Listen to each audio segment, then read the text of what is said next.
Alors, concernant les jeux que je possède, donc comme je disais tout à l'heure, le premier jeu, ça a été vraiment intuitif, ne connaissant pas spécialement aucune carte, je me suis orientée vers un jeu qui moi me parlait. Donc, c'est celui-ci, l'Oracle J. Alors, étant novice, bien sûr, j'ai pris avec le jeu de cartes et avec le livret. Voilà, pour avoir des explications. Donc, quand je l'ai reçu, quand je suis allée l'acheter, j'étais vraiment très heureuse. J'étais toute excitée, un peu nerveuse, un peu excitée, enfin plusieurs émotions à la fois. Mais voilà, c'est vraiment le premier jeu que j'ai eu. Voilà. Alors, je vais quand même faire une petite vidéo après quand je parlais de l'imprégnation des cartes. Parce que ce jeu-là, au départ, parfois j'ai eu quelques difficultés.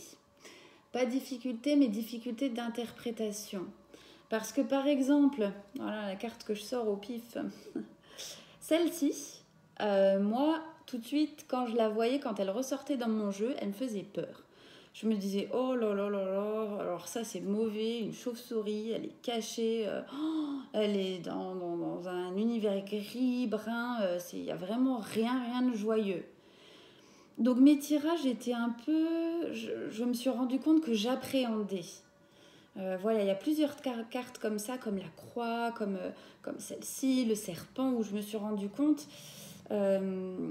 il y a quelque chose qui me fait un petit peu peur et moi à la base c'était pas pour avoir peur que j'ai commencé à faire ces cartes et donc du coup je me suis dit il faut absolument que je trouve un moyen pour bien me connecter et pour bien m'imprégner et j'ai trouvé moi une méthode qui me correspond donc voilà, je vous ferai une petite vidéo sur comment s'imprégner de ces cartes et ne pas être effrayé par ce qu'on voit. Derrière chaque carte, il y a une petite histoire, donc on peut assembler, mais ce n'est pas parce qu'on voit une carte qui en plus celle-ci est une carte négative proprement dite, que c'est une mauvaise carte, ou c'est quelque chose de terrible, ou d'affreux, ou qui fait peur. Absolument pas. C'est... voilà. Donc ça, je vous referai une petite vidéo dessus. Ensuite, je me suis dit, eh bien, ce jeu-là m'inspire beaucoup, mais je trouvais que c'est un jeu qui est très tranché. C'est-à-dire, on voit ceci, voilà, on voit plein de choses, et je souhaitais avoir des compléments d'informations que peut-être je ne trouvais pas dans celui-là. Donc à la base, je me suis documentée, je me suis renseignée sur Internet encore, et j'avais trouvé le jeu de cartes, c'est le chemin du pavé d'or, il me semble, qui m'inspirait beaucoup, que je n'ai toujours pas, mais que je souhaite obtenir plus par la suite. Et c'est l'oracle des miroirs. Mais je me suis rendu compte que l'oracle des miroirs était un peu sensiblement dans le même esprit que l'oracle G, et que peut-être qu'il ne m'apportera pas ce complément d'information que je cherche. Donc je me suis rendue au magasin et là je me suis dit, voilà, il y a le choix, donc laisse parler ce qui t'attire, ton intuition. Et j'avoue que le premier qui m'a vraiment flashé, donc c'est l'oracle des anges, voilà, de Dorine Virtue. Alors, il y a écrit Virtue, mais j'entends tout le monde dire Virtue, donc voilà, je dis Dorine Virtue. Donc ce jeu, moi, je l'adore vraiment. Je sais que tout le monde dit ça dans les vidéos, mais je l'adore vraiment, vraiment, parce que ce sont que des messages positifs, des messages doux, des messages bienveillants. Ce sont les messages des anges. Vous voyez, c'est un appel, il y a de la lumière, elles sont jolies, en plus les bordures sont dorées. Les cartes, elles sont vraiment... voilà, par exemple, si cette carte-ci, c'est changer de direction. Donc, c'est peut-être quelque chose comme quoi nous ne sommes pas sur le bon chemin, mais l'image, le texte sont très doux, très parlants. Donc il n'y a vraiment pas de crainte, ça aspire à la douceur. Et effectivement, ça c'est un complément d'information en plus de l'oracle G, parce qu'il va simplement avec un mot, ou voilà un message, ou deux, trois mots, deux, trois messages, mais on va voir si on est sur le bon chemin, s'il faut peut-être changer, qu'est-ce qui va arriver, quel est le message de la journée. Quel est le conseil aussi? Je les prends beaucoup en conseil. Voilà, dans des périodes, par exemple, où je doute un peu. S'il y a la carte qui sort, par exemple, rien à craindre avec cet ange, tout de suite, c'est un effet de soulagement. Tout va bien. Oui, il y a des défis. Oui, il y a des obstacles parfois envoyés par l'univers, hein. Donc, c'est des moments de malaise un peu désagréables, mais tout va bien. Voilà, donc c'est des cartes, moi ça m'inspire beaucoup, beaucoup de douceur. Voilà, on peut les utiliser en complément, en tirage quotidien, en tirage seul même. Mais moi je trouve que voilà, ça m'inspire beaucoup. Ensuite, donc, je me suis arrêtée sur un oracle qui m'attirait. Alors quand j'ai regardé des vidéos, je me suis dit, oh, les images, elles me paraissent un peu sombres, un peu ternes. Je ne veux pas que ça me fasse peur, encore une fois. Et puis, je ne sais pas, je l'ai pris. Je suis rentrée à la maison. Donc, je vous le présente. C'est l'oracle de Gaïa. Alors, je suis rentrée à la maison. Je me suis un peu imprégnée des cartes. Voilà, j'ai regardé... je les ai regardées. D'ailleurs, c'est dans un très beau pochon doré. Donc, elles sont toujours bien rangées. Et j'ai regardé ces cartes. Donc au début, je me suis dit, donc là, c'est Tony Carmine Salerno. Donc là, je me dis, c'est des couleurs un peu... Bon, certaines les trouvent très magnifiques. Au départ, hein, moi, je me suis dit, bon, elles sont très terre, très... Les couleurs sont un peu... voilà, par exemple, un peu sombres. Donc je me disais d'accord, bon, je pense à vous, voilà, c'est une carte magnifique, mais c'est un peu sombre. Et je me suis dit, on va voir. Donc j'ai battu les cartes, je me suis imprégnée d'elles, et en fait, je ne sais pas pourquoi, mais j'ai eu une connexion qui était immédiate. C'est-à-dire qu'avant même de les purifier, nettoyer correctement, et voilà, comme souvent, comme ce qu'il faut faire lorsqu'on a un nouveau jeu, j'ai eu une connexion vraiment immédiate. Donc je me suis mise à tirer les cartes et là j'ai été émue. C'est quelque chose qui, je ne sais pas l'expliquer, mais c'est quelque chose qui m'a...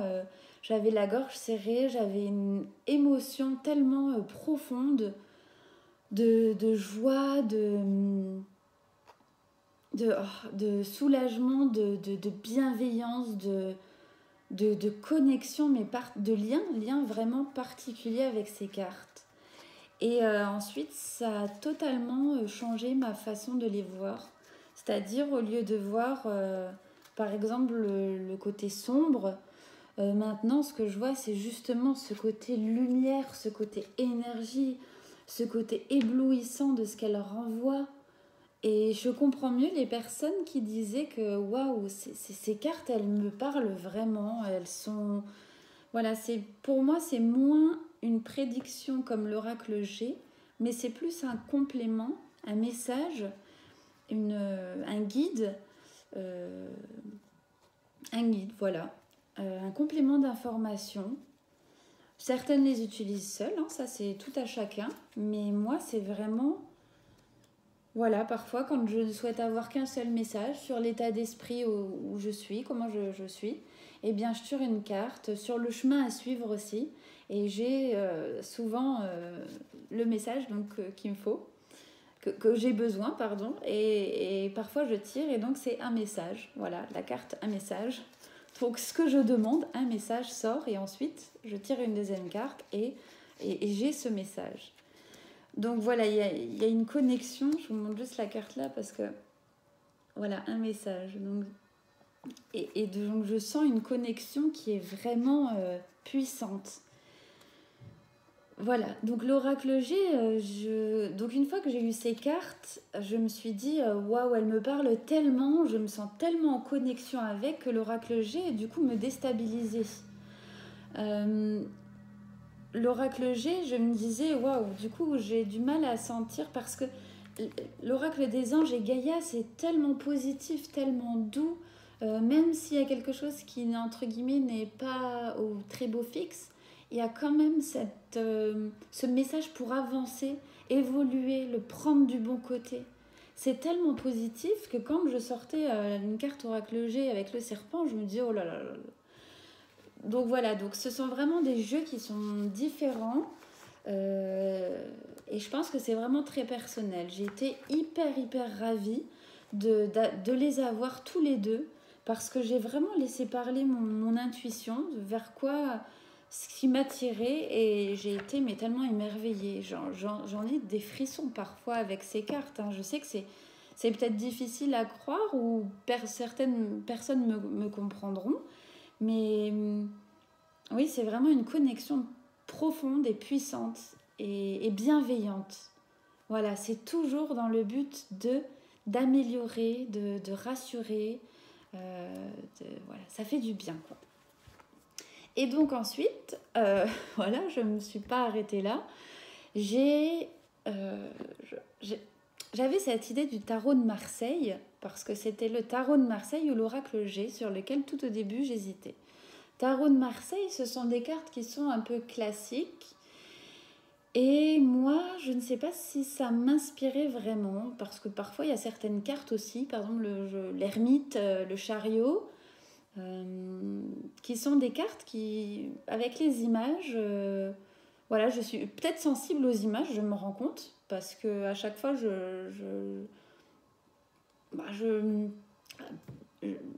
il y a quelque chose qui pas me bloque, mais pas qui m'inquiète non plus, mais qui me dérange, voilà. Et donc, du coup, je me suis dit, le tarot de Marseille, est-ce que ça va peut-être me déranger? Donc, en regardant un peu, encore sur Internet, tout ce qui se faisait, j'ai trouvé un tarot qui m'attirait tout particulièrement. Donc là, c'est le tarot du funambule. Donc là, c'est Ciolo Thompson. C'est celui-ci. Alors, je trouve qu'il y a certaines cartes qui ressemblent un petit peu au tarot de Marseille. Voilà, qui ressemble un petit peu. Et, euh, et par contre, au niveau des images, donc il y a un petit pochon. Je prends toujours le livre, voilà. Pas les cartes toutes seules, mais le livre, parce que je trouve que les livres sont des bons supports. Hein. Donc là, celui-ci. Et en fait, ce sont des cartes qui pour moi sont magnifiques. Voilà. Parce que ce sont des cartes qui, par exemple, je ne sais pas si vous voyez, mais c'est des cartes très douces. Elles sont blanches. Voilà, l'arrière est comme ceci. Donc des couleurs très douces et argentées ici. Voilà. Donc, même s'il y a des cartes qui sont un peu moins positives que d'autres, je trouve que les dessins,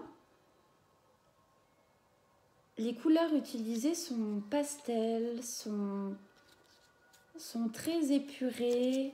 Voilà, comme par exemple celle-ci, hein, le diable. Voilà, c'est une carte, on voit hein, sur l'image, mais c'est très doux. Donc il n'y a pas ce sentiment de oh là là, je suis tombée sur cette carte-là, bah, qu'est-ce qui va se passer? Non, pas du tout. Ça évoque beaucoup de choses. Je les trouve très lumineuses, très lumineuses. Voilà, donc celui-ci, je ne m'en sers pas encore parce que je l'ai depuis quelques semaines, mais je ne m'en sers pas. Parce que je me suis rendu compte qu'avec les oracles, comme je disais, c'est plus intuitif. On peut se servir du support, du livre, ou sur Internet, mais voilà, pour moi en tout cas, c'est un peu plus parlant. Donc je ne sais pas si pourquoi on est plus attiré d'un vers l'autre, mais pour moi c'est beaucoup plus parlant. Et je me rends compte que pour le tarot là, j'ai besoin du livre, j'ai besoin vraiment de m'imprégner de ceci en apprenant. Voilà, en plus c'est un livre qui est très très très complet, il y a beaucoup beaucoup de choses et je pense que s'il a été fait, c'est justement pour pouvoir aider, donner des indications et parce que c'est très intéressant. Donc il faut un peu plus de temps pour se consacrer, pour apprendre correctement et ne pas et être au plus précis possible. Donc ce jeu-là, je le mets de côté pour l'instant parce que je ne m'en sers pas encore. C'est prévu, donc c'est prévu, mais pour le moment, je mets un peu de côté. Voilà, donc ça, ce sont les jeux que je possède pour le moment. Et en plus, donc juste pour ajouter un peu, pour me mettre un petit peu dans l'ambiance, que j'aime bien utiliser, ce sont des bâtonnets d'encens. Donc il y a certaines personnes qui disent que c'est mieux d'avoir des encens particuliers. Pour moi, c'est voilà, quelque chose, une senteur qui doit être agréable, qui doit se diffuser et parler. Il n'y a pas vraiment des règles très très précises, enfin pour moi. Moi, c'est ma façon de faire. Peut-être que plus tard, ça va changer, mais pour le moment, c'est celle-ci qui me va très bien. Ensuite, je mets toujours une bougie. Donc, on dit une bougie blanche ou violette. Moi, j'aime bien les bougies blanches. Et je la mets toujours dedans. Donc là, c'est un support. C'est un hibou. Donc, le hibou, il représente la sagesse. Et c'est un objet qui vient de ma grand-mère. Elle me l'a offert il y a quelques années. C'est vrai que je m'en servais beaucoup en décoration. Et comme je me sens vraiment, je ne sais pas, connectée un petit peu en lien, donc je mets une bougie à l'intérieur et du coup, elle diffuse toute la lumière. Et moi, ça me fait du bien. Ensuite, j'ai une pierre de sélénite, donc en forme de cœur. Il y a une boutique spécialisée et donc quand je suis allée acheter l'oracle G, j'ai vu aussi que c'était bien de protéger ces oracles. Donc cette pierre-là m'a directement attirée tout de suite. Déjà parce qu'elle est en forme de cœur, je la trouvais très belle, pardon. Et en fait, c'est une carte sélénite, donc c'est une carte de protection. Et c'est une carte qui amène à la clarté. Donc c'est rigolo parce que c'est celle que j'ai choisie et elle convient très bien justement pour les jeux, pour les oracles et les tarots. J'utilise le mot jeu, mais c'est pas péjoratif, c'est le jeu de cartes. Voilà, c'est pour pas dire les cartes oracle, tarot tout le temps, c'est jeu, voilà. Mais je prends très au sérieux. Et donc la dame m'a donné cette pierre. Alors je ne sais plus comment elle s'appelle, mais c'est du sel. Donc, il ne faut pas le mettre à l'eau parce que sinon elle fond. On peut se faire des bains régénérants avec. Donc elle devient plus petite. Et c'est une pierre de protection. À chaque fois que je vais dans cette boutique, elle me fait un cadeau. Et donc je la prends bien volontiers. Comme je venais acheter l'oracle G, je me suis dit, voilà, ce sera également une pierre de protection. Et je me suis procuré également l'améthyste parce que j'ai beaucoup de pierres de lithothérapie. Donc, je vous montre aussi un petit peu quelques-unes parce que j'en ai beaucoup. Des pierres de... Bon, ça c'est un petit bracelet qu'on m'a offert. Et énormément de pierres. Voilà, de lithothérapie parce que je m'intéresse également aux pierres qui ont énormément de vertus. Et donc pour moi, je m'en sers pour régénérer, pour purifier et pour pour recharger. C'est-à-dire que parfois, donc ma pierre sélénite, donc je la pose directement dessus, ou après avoir nettoyé mes pierres, je les pose directement dessus pour les recharger. Certaines se rechargent à la lune ou au soleil. Et toutes les pierres peuvent se recharger sur l'améthyste et c'est pas rigolo, mais j'utilise beaucoup le mot là, mais c'est aussi pour apporter de la clarté, rassurer, protéger. Donc voilà, ça me va très bien. Après, toute personne peut avoir différents supports, différentes choses qui fait du bien. Moi, je sais que ceci, ce que je viens d'expliquer, c'est voilà, c'est mon petit rituel entre guillemets à moi. Je prépare à chaque fois soigneusement ces pierres, cet encens et puis cette bougie. Et moi, ça me convient bien, ça me fait du bien. Voilà, donc pour ce qui en est des jeux que j'ai, je pense avoir tout présenté, avoir tout dit. Donc je vous retrouve dans une prochaine vidéo pour quelques conseils et je pense qu'on va commencer par purifier, nettoyer les cartes. Nettoyer les cartes parce que avec l'oracle G en particulier, je me suis rendu compte que les cartes collent. Voilà. Donc pour nettoyer les cartes physiquement. Et ensuite pour les purifier et les régénérer également. Voilà, j'espère que cette vidéo n'était pas trop longue, qu'elle vous a plu, ou pas. Mais en tout cas, je voulais un petit peu vous raconter mon histoire et pourquoi je fais ces vidéos. Voilà, donc je vous fais à toutes et à tous des gros bisous et je vous retrouve très vite.